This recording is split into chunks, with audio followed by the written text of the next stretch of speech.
Cette notion d'engagement, il n'y a plus que ça qui compte, qu'on puisse aboutir au meilleur résultat pour les populations.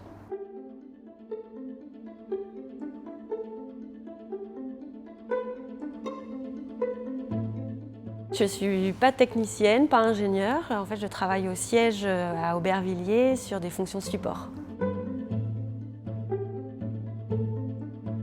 Je suis devenue volontaire parce que ça répond vraiment à un besoin personnel qui est permis par l'entreprise. Et j'ai par ailleurs un engagement associatif auprès des jeunes des quartiers, donc ce sujet de l'engagement pour l'autre, il est important pour moi. J'ai candidaté sur le site de la Fondation. J'ai passé 3 jours à participer à la formation, donc rencontrer d'autres volontaires, rencontrer les permanents de la Fondation, découvrir le matériel, les partenaires, et donc c'était le début d'une grande aventure.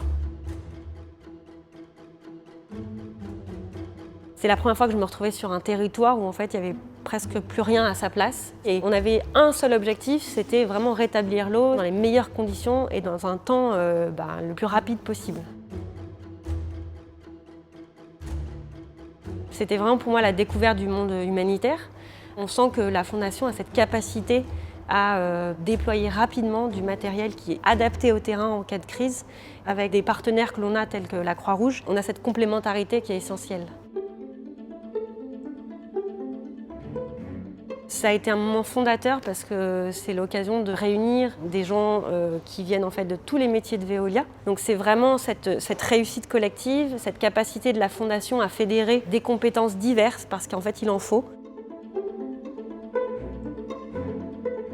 L'important, c'est que tout le monde trouve sa place. Certes, ça peut être tentant de vouloir partir.